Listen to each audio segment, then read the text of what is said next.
so I'm making this video about how to use the midpoint formula, if you can read it on the screen, because I know it's very out of focus. Apparently, I didn't realize this, but Surface Pro 3 cameras have a fixed focus lens, and for some reason it's very focused over here, but it's not so focused over here. But I'm going to try to write everything very big so that you can see it. But basically, the midpoint formula is used for exactly what it sounds like. You have 2 points. Let's just label this one point 1, and you have this one point 2. And they are connected to form a line. And you're trying to find the point that's in the exact middle of the line. So it's pretty straightforward. So the formula is as follows. The midpoint, xy, right here, is equal to x1, so this one, and x2, right here, divided by 2, and then y1 plus y2 divided by 2. And if you think about the process that's happening, this makes a lot of sense. You're going to be finding the x of your midpoint by basically finding the average of your two x's, and the same thing goes for y. And in earlier math, you learned that when you add two numbers and divide by 2, you're going to end up with the number in the exact middle of the two numbers. So it really makes a lot of sense for what we're doing. So let's try out a couple of examples. And I'll just move this over here so we can refer to the midpoint formula while we're doing them. Okay. So example number 1.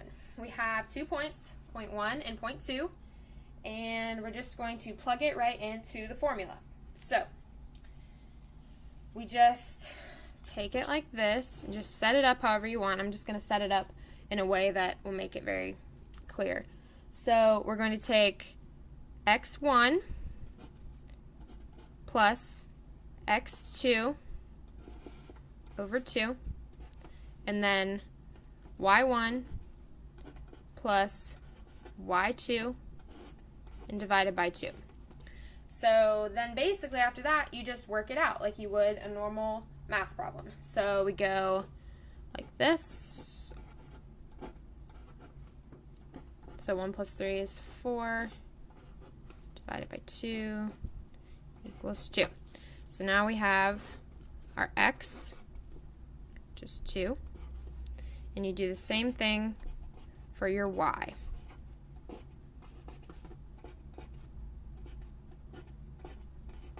And we have a negative 1/2, and we can just leave it just like that because that's also a point on the graph.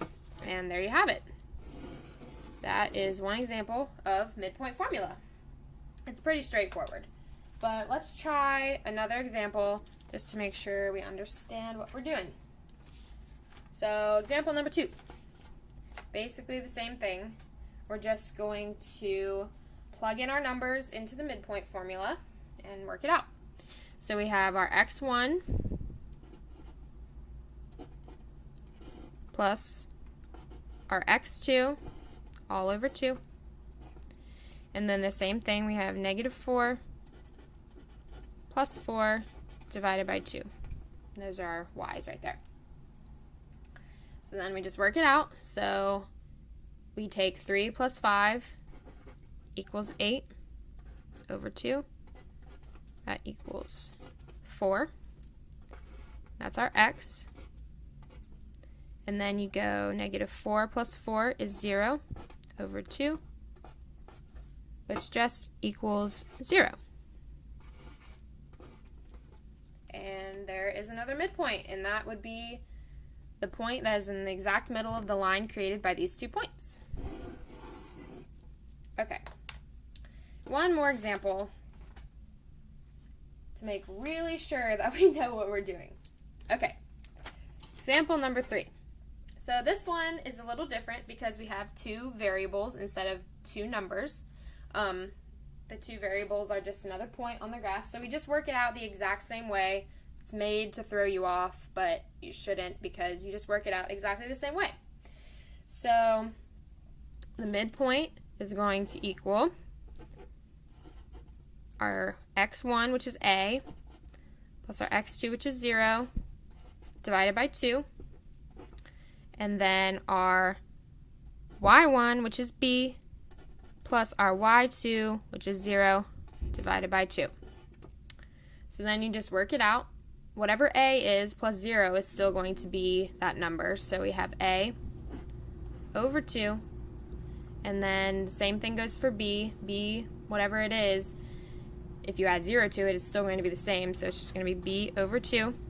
And you can't do anything with those, so our midpoint is a over 2 and b over 2. And that's pretty much it. I don't know why that just did that, but midpoint is pretty straightforward. You just got to remember that you're finding the average of the 2 points, and you're going to get the point in the middle.